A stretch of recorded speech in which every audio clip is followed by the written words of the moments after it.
Hey everyone, welcome to our webinar today, The Truth About Phishing Resistant MFA, Multi-Factor Authentication. I'm so glad that you're all able to join us today. We want to make this as interactive as possible. You can't unmute your mics, but we encourage using that question and answer panel. We're going to keep an eye on that all throughout the session here, and we'll try to answer questions as we go. But if we don't get to all the questions, we'll try to make time at the end, obviously, to get through all the questions. So we definitely encourage whatever questions that you have, for us throughout the webinar today. So again, we're covering the truth about phishing resistant MFA. And if you recall from the abstract, we're going to cover things like, well, what is it? Like, what is phishing resistant? What makes it different, right? What's different among these common authenticators? Things like push notifications or one-time passcodes. So we'll make sure we cover a lot of these things and tie it into the relevance of things like the federal zero trust strategy, how different types of attacks can succeed despite MFA and so forth. So, thank you again for joining us on the ride here. But before we get started, I must do a big thank you and a welcome to my colleague, my partner, David Skyberg, Director of Product Management for Okta Federal. David, do you want to introduce yourself to everybody? Hi, I'm David Skyberg, Director of Product Management for Federal. I've been in the identity industry my entire career, which spans, let's just say, more than 2 decades, and leave it at that. And I'm delighted to be at Okta and working to make a difference in the federal space. And I'm delighted you were able to make the time to join us today, David. I really, really appreciate it. And I'm Steve Kamey. I focus on not just federal, but all the public sector, so state, local, and education, and so forth. So, again, welcome. And Christopher, hello to you as well. Thank you for joining us. So here's what we're going to cover. And again, we'll try to make this as interesting and intriguing as possible, especially when Skyberg starts talking and I disagree with him, or no, I'm just kidding. But we'll cover some of the things like the background, like how did we get here? How do we get to this point where we need things like phishing resistant MFA? And we'll just provide some of that background. And then, like I mentioned, we're going to talk a little bit about how phishing can actually, there are different types of attacks that can actually defeat some MFA type implementation. So we'll cover some of that. And then we'll get into the specifics, like what phishing resistant MFA is, right? The technology underneath it, and we'll sort of, wrap it all up, as we got here. So, all right, let's wind it back. And I guess before we get started, right, we've got this truth about phishing resistant MFA theme, David. So I'm going to cover a couple things, and we're going to see if we, 2 truths and a lie. So the first choice is multi-factor authentication provides a higher level of security than passwords alone. Don't answer yet. The second choice, every federal agency must provide phishing-resistant MFA for agency staff, contractors, and partners. All right, and the third choice, of which is the lie, is as long as you're enforcing MFA, all types of authenticators deliver the same level of assurance. David, which one is the lie and why? Well, it's pretty obvious that choice 1 is true. The journey to multi-factor authentication is has been critical and central to our identity industry for the past decade or so. And I think if choice number 2 weren't true, most of you wouldn't be here today. And we're going to talk more about how various memos and mandates from the federal government are driving towards the requirement for phishing resistance and requirements for zero trust architectures. And 3 is the... Go ahead, David, I'm sorry. No, go ahead. 3 is the tricky one, right? It's easy to be lured into kind of a false sense of security just because you check the MFA box off on your authentication policy. But we're going to talk more about how that's just a starting point to build on. But the path to zero trust is complex and covers much more ground. Yeah, I appreciate that. That first one was an absolute softball. We all knew that, right? And that actually makes me think about passwords. We could probably spend a whole hour and longer ranting about passwords. There's probably not a single person on this webinar that isn't sick of passwords, that doesn't know the limitations of passwords, that doesn't realize we need a passwordless future, and so forth. But I think it's worth just calling out that there's a lot of different ways that people get access to passwords. Right, and I think one of the fundamental problems, David, that we'll cover throughout this webinar, is the fact that we put the onus on the end user for how many years, decades, right, to secure their own accounts, and we need to do better as an industry than what we have been. Man, I remember back in the 90s seeing the joke cartoons about, pounding your keyboard with a hammer because you're so sick of passwords. So with the answer to that was clearly, let's make more frequent password changes. Let's make complex password policies, right? That was the right answer, wasn't it? Yep. Of course not, right? So hey, when we take a look at what's happening in the federal government, I think a lot of us are already familiar with things like this executive order that came out in May of last year. It's Executive Order 14028. And it's talking about modernizing and improving the nation's cybersecurity. One big piece of this that we won't get too deep into, but is this idea of adopting zero trust across federal agencies, right? So we won't get too deep into the whole, zero trust thing. But one thing that's really important when you take a look at this executive order that applies to all agencies, and the Department of Defense is that within 180 days of when that came out, it's basically saying every agency needs to adopt multi-factor authentication. Right, so the time is ticking. You got to love when executive orders come out with these, these crazy, deadlines that say, "Hey, everybody needs to do this."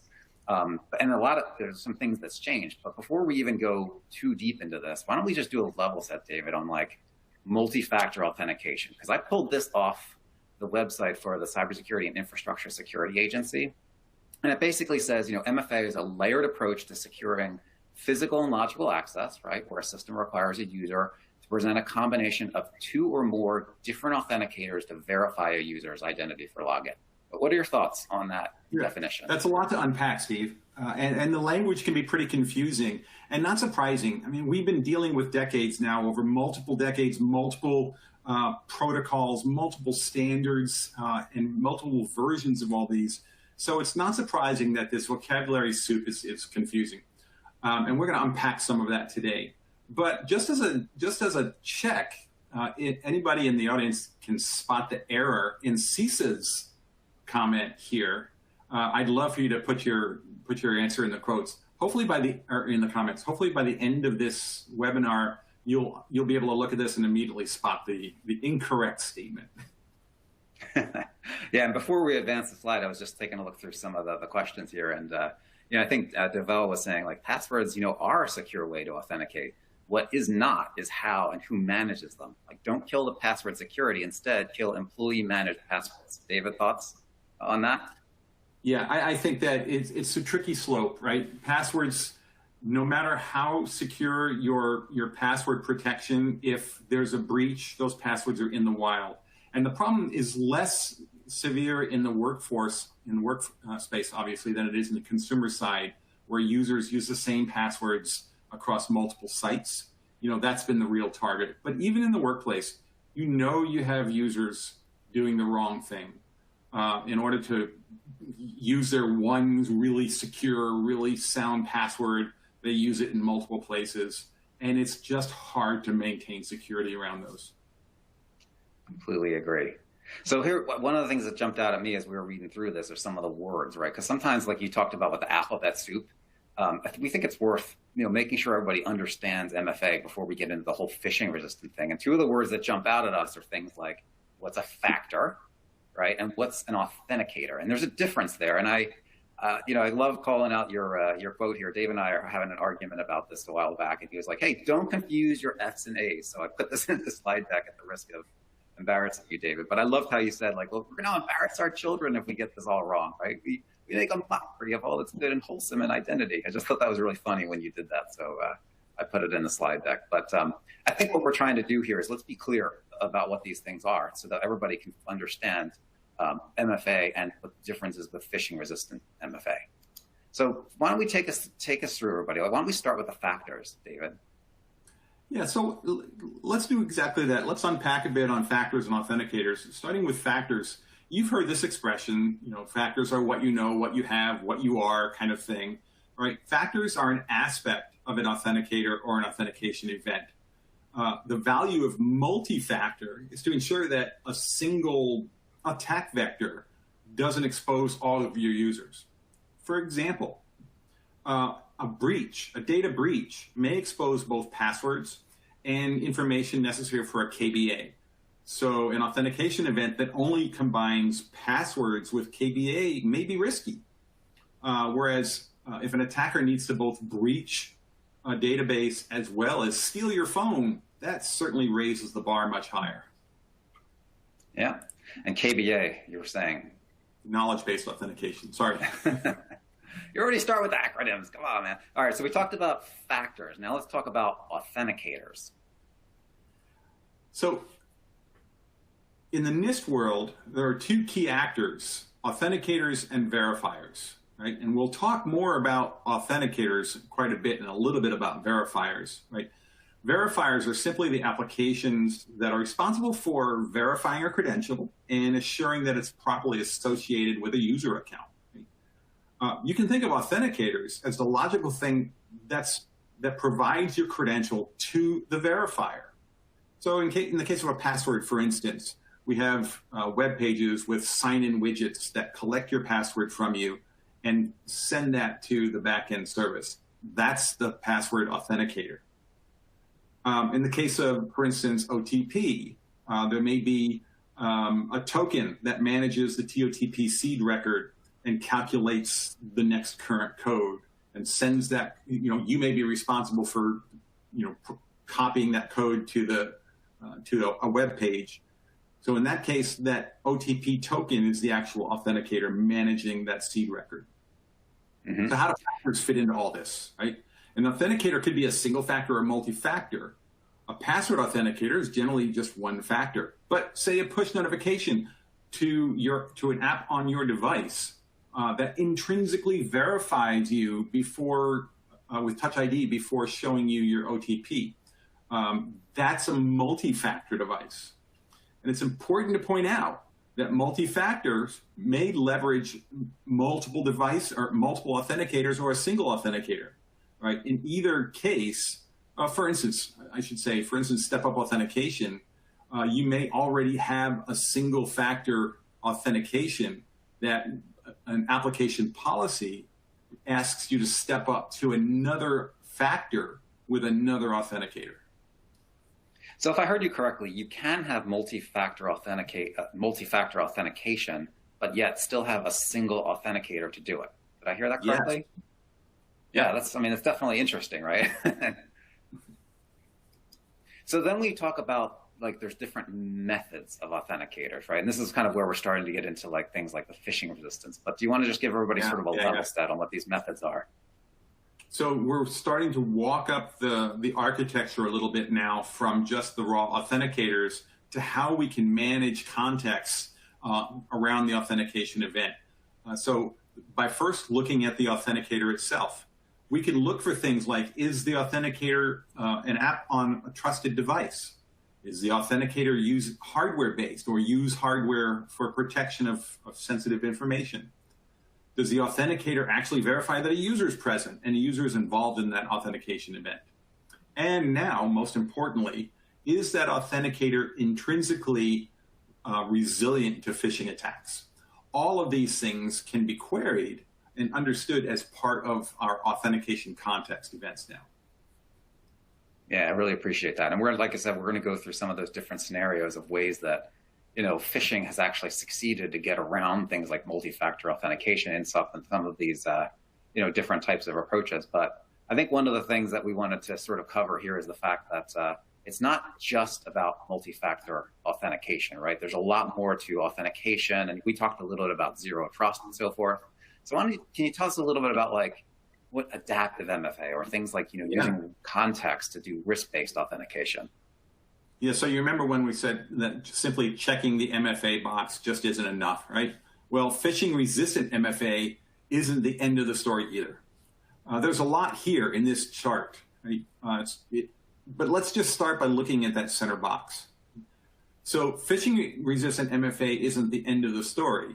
Smart policy adapts the authentication event based on context. And what you see here in this center box is a risk engine or a risk analytics capability that looks at the application context, and even in aggregate, like what's being requested, what has been delivered to this user over time that changes the nature of the level of risk, and looking at the user context, not just what we want to authenticate them with, but where are they? Are they in a place that doesn't make sense? Are they doing a behavior that's not familiar or consistent with past behaviors? Are they on an IP address that we recognize? All of these can feed into what we call adaptive multi-factor authentication, which simply means that on that right-hand side, that contextual response, choose all of that together in a risk analysis capability to determine whether, not just whether or not to allow or deny, but to understand what level of authentication is required in the moment to fulfill that request. Yeah, I think it makes a lot of sense. I love some of the examples here too, like the location, context, this idea of like impossible travel, right? You get two different authentication requests from two different places that no human could possibly travel in that amount of time, right? Velocity equals distance over time, right?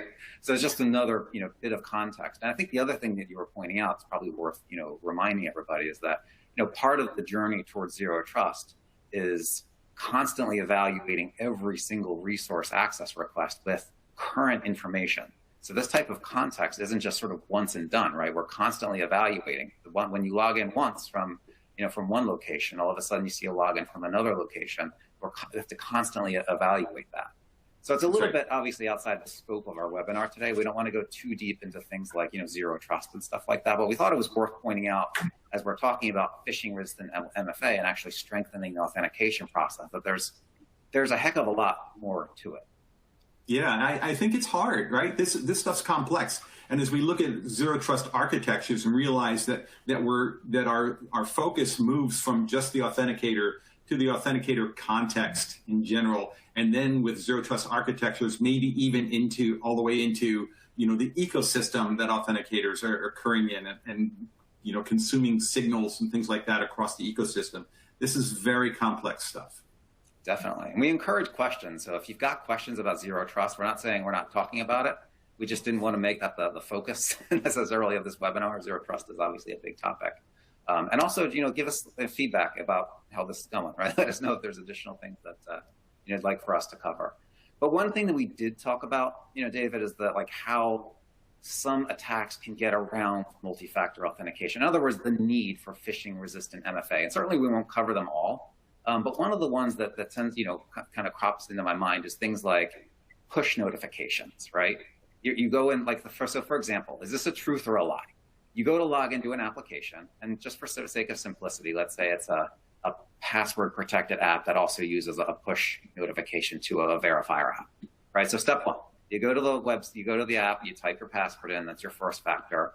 Then, because you have a registered trusted device, push notification comes through to the verifier app. So of course, you get out your mobile device, you open the verifier app, log into it, or whatever, right, to validate that it's your device. Then you go and approve that push notification, and perhaps the verifier app will also check it with Face ID or the fingerprint or something like that. This process seems pretty secure, David, right? Is this considered phishing resistant? It looks really good because it's MFA.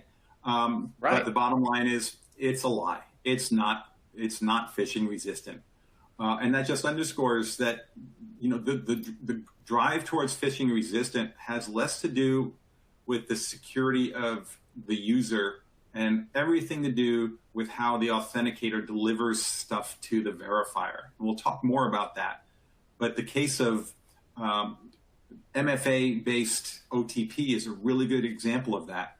OTP, bottom line, just will never be phishing resistant, no matter how many factors you put around that application.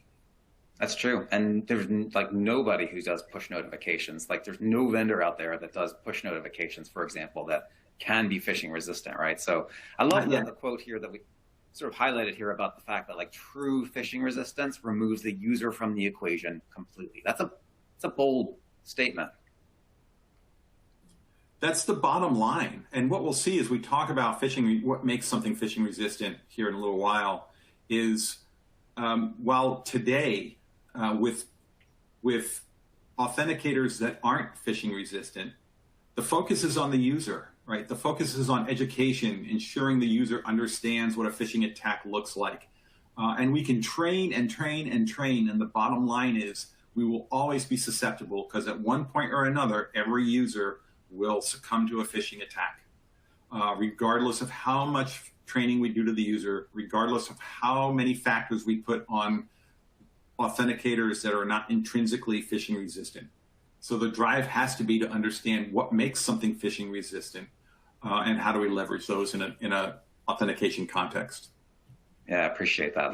We've got to remove this burden from users, right? Like there's just no there's no question, about that. So I thought we'd go through some scenarios, right? I wrote this out, but I thought maybe worth like just kind of giving an example, right? There's been data breaches. Practically everyone's data has been breached on some level, right? Whether you're part of the OPM breach from years ago or the other types of breach. I should mention specific breach names by name, but we all know that there's been a large treasure trove of data that's been stolen. So things like your phone number, right, are probably out there, right? If your passwords aren't, right, a lot of times they can be guessed. So let's say, for example, you've got an attacker out there that's got access to some information. They know something about you, David, right? They know your phone number. They know where you work because they checked you out on LinkedIn. They take a really good guess. And let's say they could get to a point where they've got one of your factors. They could put the password in. So then I give you a call, right? I'm the attacker. I'm like, hey, David, this is Steve. I'm calling you from customer. Hey, your account's be locked out like right now. We have to validate this. So get out your phone. Don't worry. I'll send you a push notification. Just accept it. All you need to do is confirm it. So accept it. If it asks you for Face ID, just do that, and we'll make sure that your account is fine. David, can you do that for us? Right? Sure. It tricks people, right? Like, especially if it sounds legit, right? So no matter what, this is that example we had before, David, right? Like, you're still confirming with Face ID, yet you're being phished. What this shows is that it's social engineering works, right? And in this example, which is a common example, and folks on the webinar, you've all seen this many, many times, how the right tone of voice, the right sense of urgency, the right offer will at some point convince you to push that button. But this, I think what Steve's going to show next really hits home for me, in that it's not just about these social engineering events in which a user has to spoof you, right? Steve, tell us a bit about what you mean by MFA fatigue and how that really impacts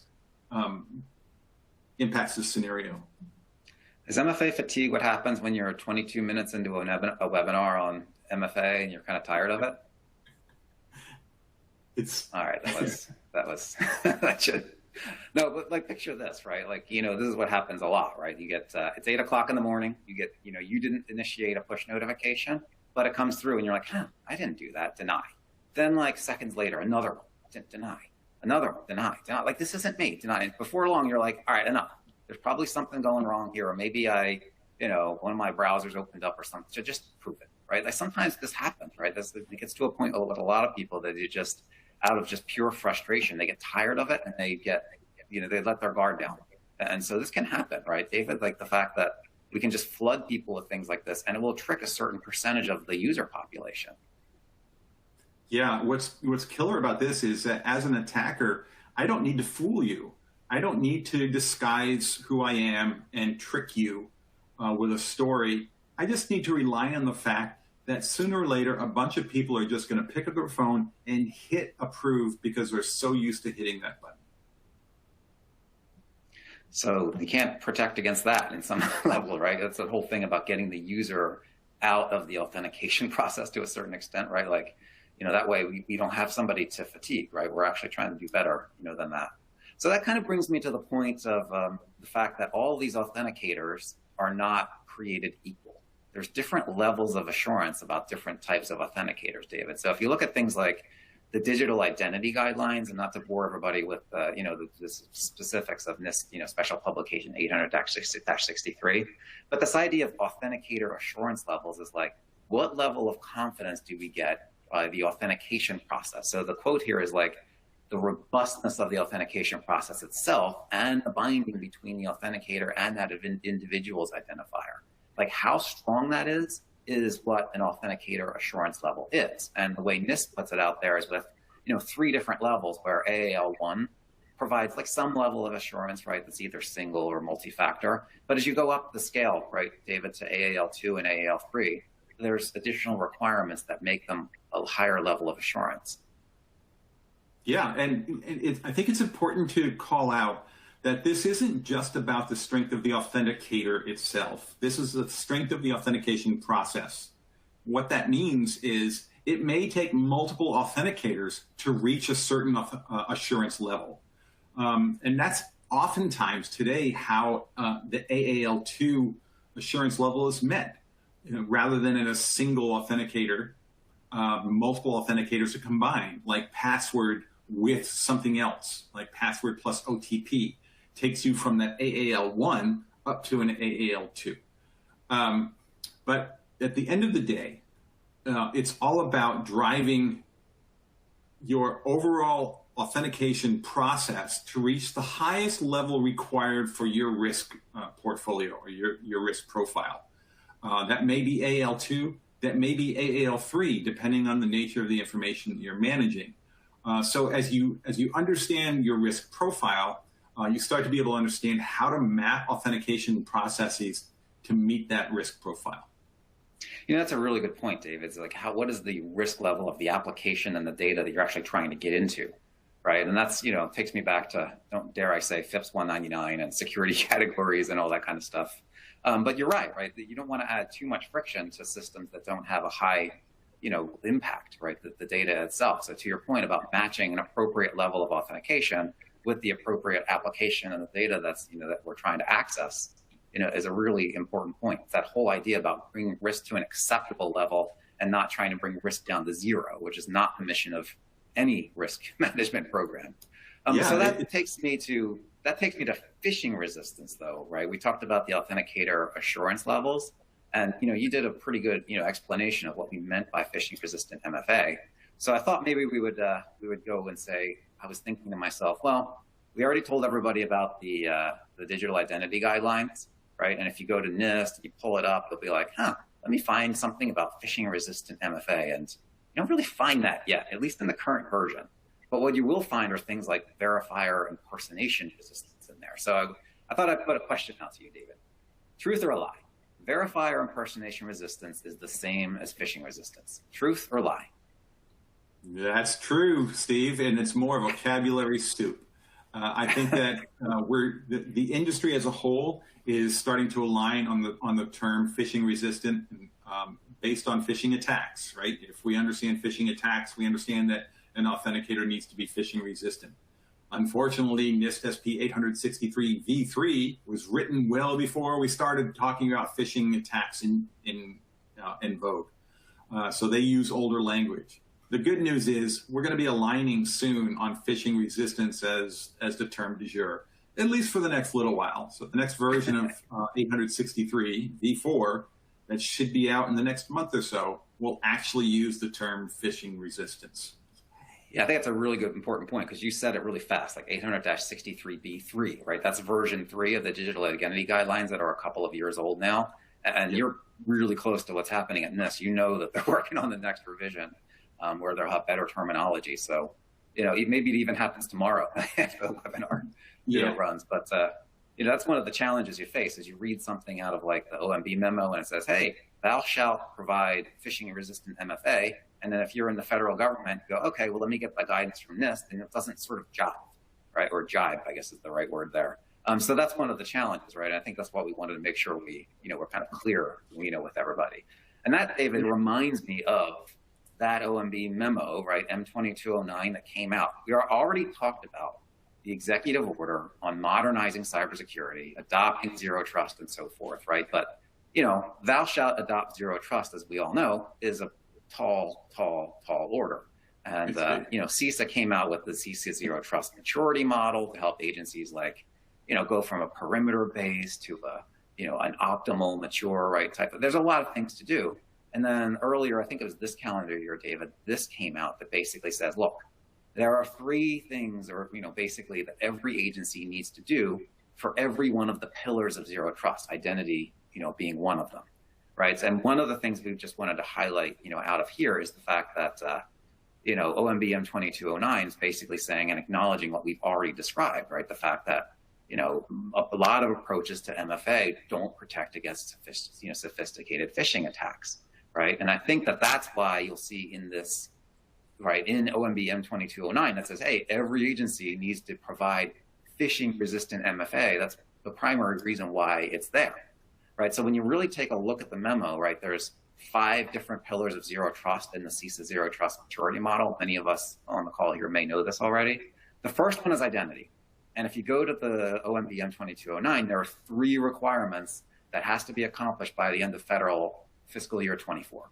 The first one, centralized identity management, right?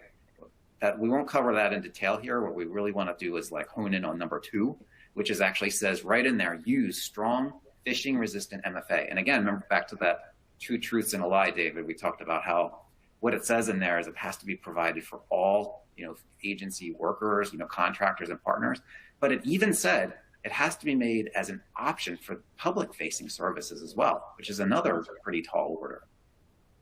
And then I think the last thing I wanted to just mention, everybody, before like spending a ton of time on this, is what you had described earlier. Remember how we were talking about adaptive authentication and using additional context and baking that into the authentication process? There's a third aspect, which is like considering at least one device level signal in the authentication process. So for example, your EDR, your endpoint detection or response thing might decide that, hey, there's malware on this device that's trying to get into the application.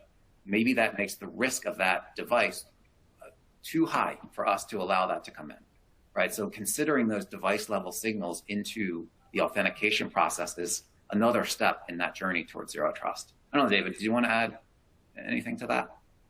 Yeah, I think that the big call out for me is that as we look to employ more and more phishing resistance, the notion that phishing resistance is only available at the highest level of assurance starts to fade away.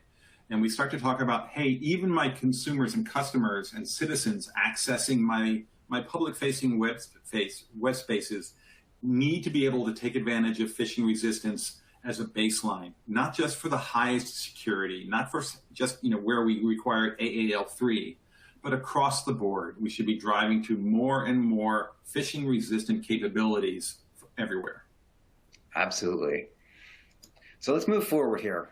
When we take a look at N2209, right, and what the federal government is actually saying is what's considered phishing resistant, David, there's 2 here, right? The personal identity verification card, the one that we all know well, the common access card, the card that has the digital cert, X509, certificates, right?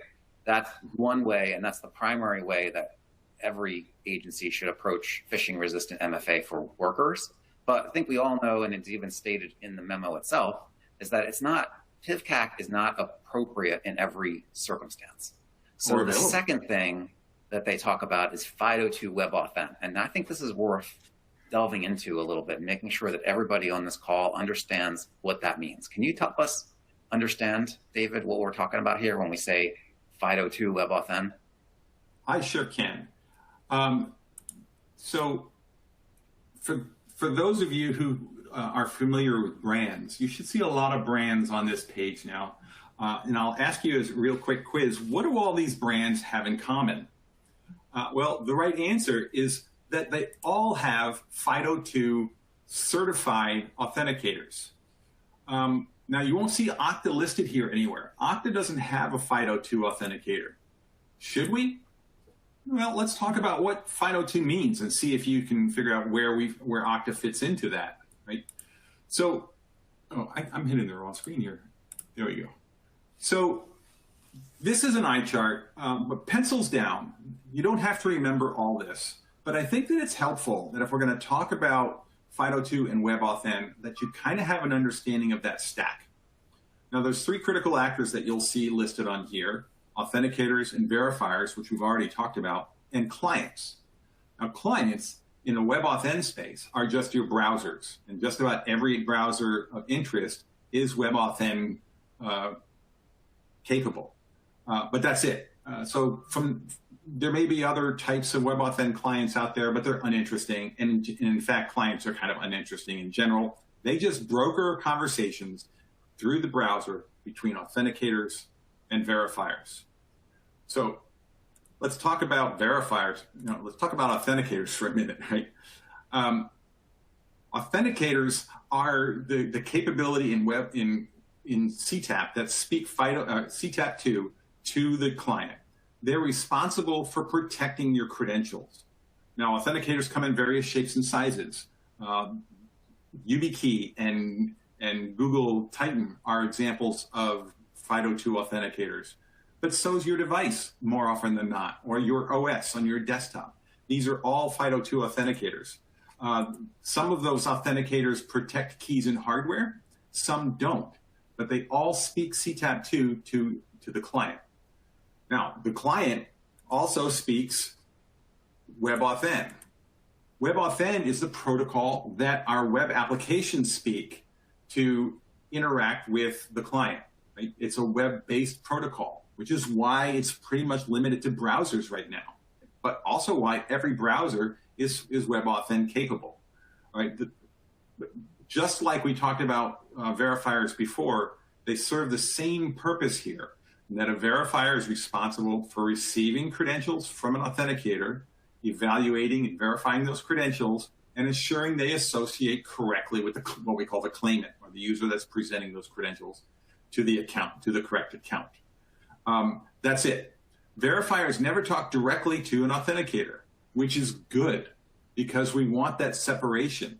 What that means is that any application that is WebAuthn enabled automatically can speak to any authenticator that's CTAP2 FIDO2 enabled. So what's Okta's role in this? Our primary role starts with being that maintaining that sense of neutrality, where because we speak WebAuthn, you have confidence that whatever authenticators you select that are FIDO2 certified will work in an Okta environment with WebAuthn. So remind me again, WebAuthn, what makes that phishing resistant? Well, let's look at the next slide and talk just a tad about that. So phishing resistance is not about the end user. It's really about taking the end user out of the equation. And what we're going to see in the new guidance coming out in NIST SP 863 v4 is phishing resistance really requires two things. The first thing is that it uses the appropriate cryptographic public-private key infrastructure. That's not about certificates. That's about public-private keys. And the second thing is it uses those public and private keys to do what's called channel binding between the authenticator and the application or the origin in web speak.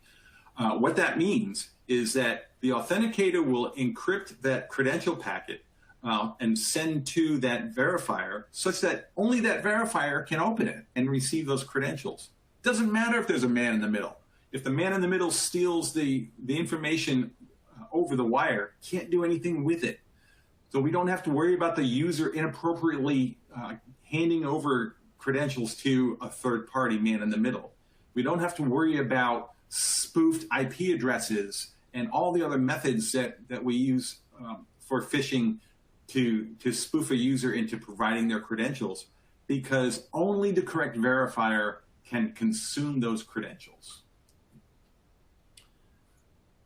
Am I missing anything? I think that's all I wanted to say on that, Steve. No, I definitely appreciate that, because sometimes you can get lost in a lot of this terminology. But what I love is just constantly reinforcing that point that we're taking the onus off the user, right? That's the phishing is what we talk about how users are the weakest link. I think we're all kind of tired of hearing users are the weakest link, but we're actually this is technology that's actually helping to solve that problem. And that's why I'm so glad everyone's able to join us today, and we can get to the truth behind phishing resistant, MFA. So we're getting close to, we got hit about the 40-minute mark. Again, I encourage questions, right? We'll probably wrap up a little bit early unless we get questions. So we'd love to hear more questions. One of the common questions is, will the slides be sent out? I believe so. I think right after this comes an email from GovExec that we'll share with you. I think there's a recording and the slides. We'll confirm that. But let's reel it all in. Pardon my another pun there, right, with phishing. So you talked about here at Okta. This is not going to be a whole Okta commercial section here, but I did want to point out that Okta, we were built from the ground up as an identity company. Been around for 13 years, and a lot of people that we talk to, even in my day-to-day life, I met one of my daughters, the parents in her school, right? And Okta, yeah, we use that, right? And typically they think about workforce identity. So we provide, strong authentication, centralized user management. We solve the entire identity problem, for the workforce, right? That's typically how people, view Okta. But we also do that for all customer-facing applications as well. Sometimes you'll hear it called CIAM, right, David, like customer identity and access management.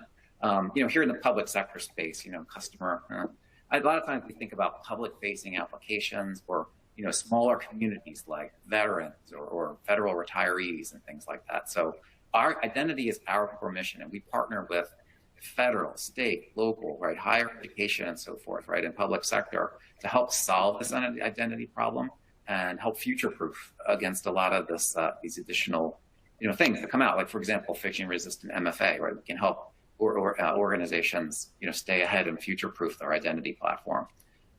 One thing I was going to also mention too is that the platform covers a lot of ground. So if you might remember from OMBM 2209, right, that memo about about the things that agencies are required to do, one of them is about centralizing identity. And it sounds simple, David, right? But most organizations have identity all over the place, right? Yeah. They've got like 15, 20 different Active Directories, or they've got multiple different divisions within an agency that has different. So the idea of having a universal directory in the cloud that can connect to all that stuff and abstract all the complexity, right, is a huge win. And in fact, that's a lot of the ways that when agencies approach us to help them on their zero trust journey, a lot of times that's the starting point, right? It's just centralizing that identity, right, before they start moving on to the additional things. So additional parts of our platform, as David, covered really well, is that we provide multi-factor authentication. We've got multiple different authenticators that are appropriate, for your application, right? Including things like support for WebAuthn, right? Or, one-time passcode, whatever works, right? For the appropriate, application. Another aspect to it too is like once you're authenticated, right? What we do is solve the single sign-on challenge, right? So seamless integration into all the different applications. So either from a workforce perspective, but this even happens, David, I was speaking with an enterprise architect at one of the states. I won't mention which one, but one of the ways that they're trying to do is like solve the problem for public-facing services is just having an easy single sign-on portal that gets a single account for the state that gets into multiple different agencies within that state, right? That alone is a step in the right direction from a user experience perspective. It's not, where they ultimately want to be, but that's definitely one of the ways, that they approach it.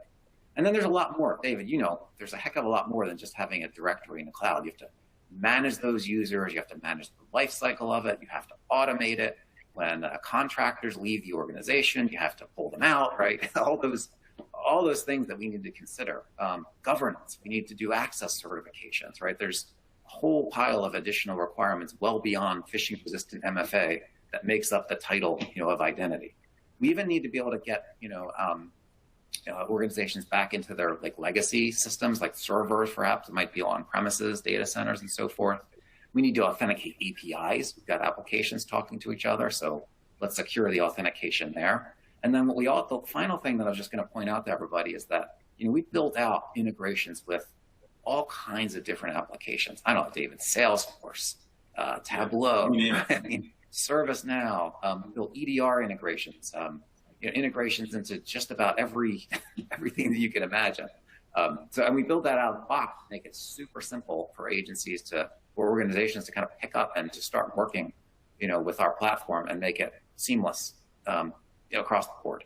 I don't know, David, did you want to add anything about this here? Yeah, I think that, wouldn't it be great if it was so as easy as just setting up a directory, but it's all about managing the identity across the life of that identity, not simply storing the identity in a directory.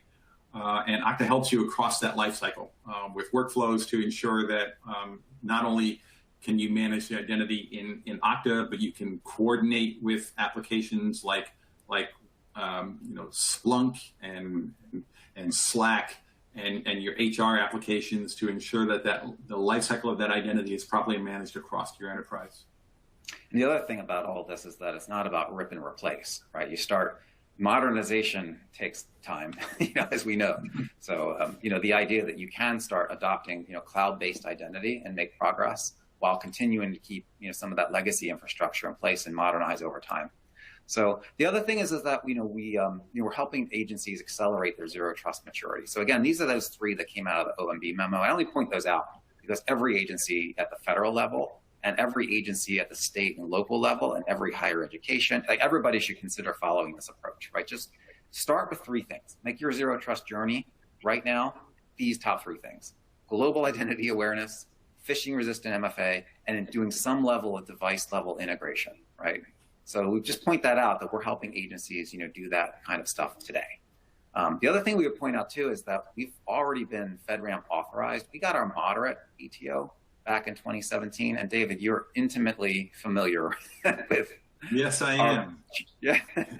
In fact, and we're wrapping up that journey. We're wrapping up our FedRAMP High journey. We've already received our first authorization from our sponsoring agency, and we're just waiting right now for the PMO to flip the sign in the FedRAMP marketplace for our. I can't wait. Like every day I check the FedRAMP marketplace to see when our high is actually going to flip from in process to high. Like it's imminent, right? Like it could be tomorrow. Imminent. It could be. We're at the whim of the PMO right now. But identity data is high impact data, right, David? Like that's part of the reason why that. If identity is the keys to the kingdom, right? If the way that we access information is via identity and identity controls, then identity is some of the most important keys to the kingdom in every enterprise. So if you're going to adopt an identity provider in the cloud for efficiency, effectiveness, and all this other solid reasons, right? You want to choose an identity provider that has high impact authorization because of how important that information is, right? You rip open FIPS 199 and you read this and go, yeah, there's a high impact is the way we would classify our identity data, categorize our identity data. Then you really ought to consider an organization that has high impact. So in the last couple of minutes, we've got 4 slides, and then we'll sort of wrap up here. But this is, David, there's a couple of those questions, right, that we get a lot. Does Okta Verify support WebAuthn? Simple answer, yes, we do. We've supported WebAuthn now for the past few months. We have a growing WebAuthn capability that not only provides support for WebAuthn, but also gives administrators the ability to manage rich policy around WebAuthn. And that's really important now with the launch of Passkey and things like that. Being able to tailor WebAuthn for both your workforce and your consumer and customer environments is critical. Second question, does Okta support my FIDO2 Authenticator? And the answer to that is absolutely yes.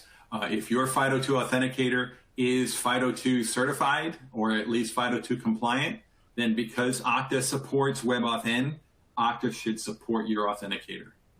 Simple as that. Third question. When will Okta, you think you answered this already, but we'll say it again. When will Okta have a FIDO2 Authenticator? Yeah, the jury's out on that. We're evaluating opportunities down the road for how we can enrich our FIDO2 presence. But today, our focus is on ensuring our identity neutrality in the industry and ensuring that regardless of what authenticators you invest in, Okta can support those today. Yeah, makes sense. All right, last one. Does Okta have a passwordless capability today? We sure do. And if you want a demo of that, reach out to either your sales engineer or CSM, and we can hook you up with a demo of how passwordless works today. All right. Any other questions in the Q&A panel? Please bring them on. We'll hang on for a couple seconds. So if there's anything you're thinking about, questions on zero trust, like nothing, ask us anything. The worst thing we can do is say we're not sure. So ask us. Asked a question. Oh, I'm sorry. Go ahead. No, go ahead, David. Ben asked a question, how does Okta provide the phishing resistance when it uses push verifier? And the answer to that, Ben, is that push in and of itself as an authenticator method isn't phishing resistant because of concepts of out-of-band devices as specified in the NIST 863 guidance. Out-of-band devices, because of the dual channel nature, really can't be phishing resistant. But Okta Verify does support a phishing resistance capability outside of push and OTP called FastPass. So if you want to learn more about how you can use Okta Verify in a phishing resistant manner, reach out to your sales engineer or customer support reps. I'm glad I spotted that question. Harvey was saying this is a great discussion going on, but that was early on, Harvey. Do you still think that we had a great discussion going on? Did it get better or did it get worse? Or did we just start to lose you guys, right? That MFA fatigue, that set in to anybody here? And what else? The other question I would ask everybody is, what do you think that we should have covered that we didn't? Right? Was there something that we overlooked or perhaps didn't add into the presentation here? So please, and any feedback or thoughts about something that we would cover, or just a topic, feel free to just toss it in the Q&A.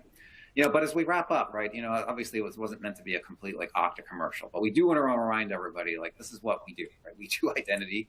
We make sure that the approach that we take is neutral, so that we're not locking you into any kind of platform or some kind of specific ecosystem. Universal to us means universal, right? To your point, David, about how we use, if it's 502 certified, we support it, right? This is our approach to just practically everything, right? No matter. When we say our mission is to connect any user with any technology, we truly mean it. We're not trying to lock anybody into a specific ecosystem.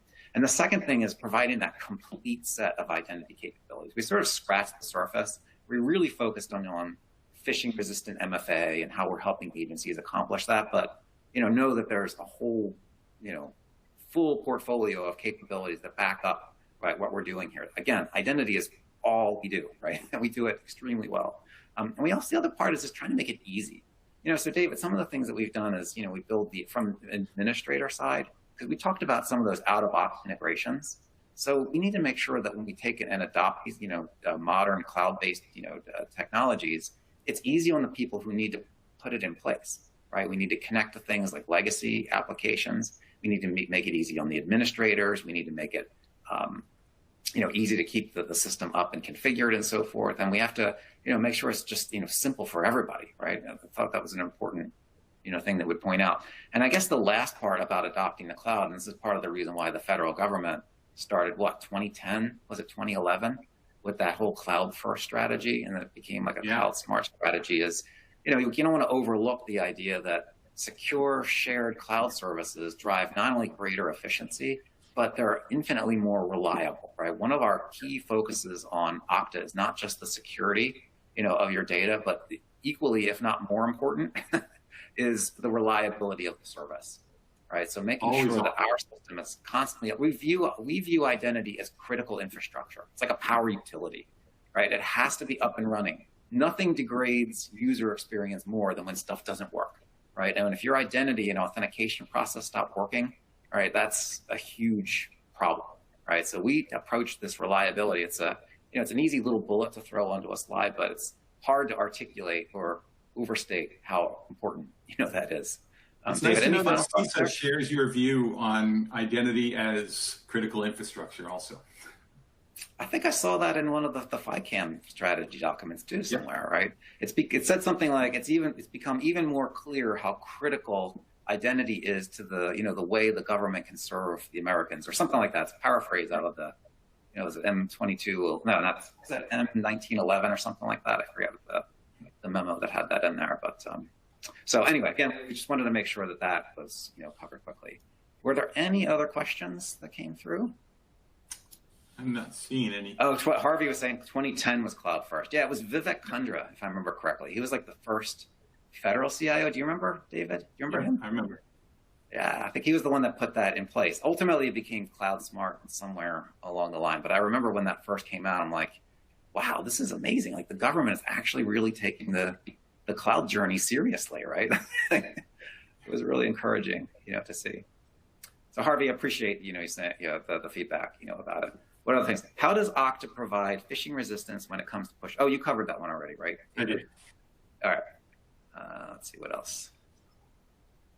These guys see me squinting at my screen. It's my terrible eyes looking at this panel. I don't see anything else, David. I think we're, any closing thoughts before we give everybody 2 minutes back? 5 minutes? No, this is complex, but don't be overwhelmed. Find the right partners to help you in your zero trust architecture journey, and Okta can help you with that. And definitely let us know, like in the future, what we can do. Like if there's other topics or things like that you'd like for us to dive, more into. Obviously we'd love to hear more about it. Like we said, there's an email, that's coming out, I think afterwards with the links and so forth. And thank you everybody for joining. And David, thank you so much for sharing your knowledge and expertise. And I just can't thank you enough for, for helping making this webinar what it is. And with that, I think we'll wrap. Yeah, I think with that we'll wrap.